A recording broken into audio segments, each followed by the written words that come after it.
This is a Ford Edge 2007 model.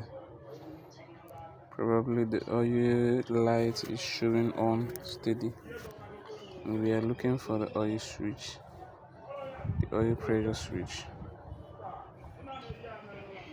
This is the top of the engine, but the oil pressure switch is located under the engine. You can see it right there. Let me show you.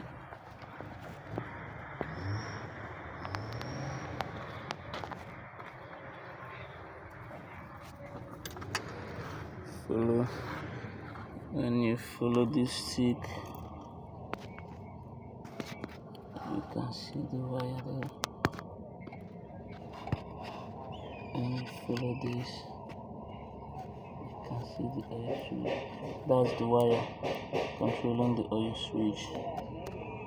That's the wire.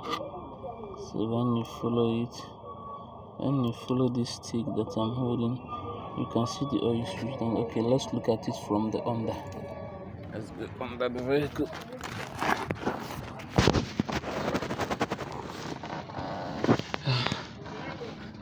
Right beside the oil filter, you can see it there.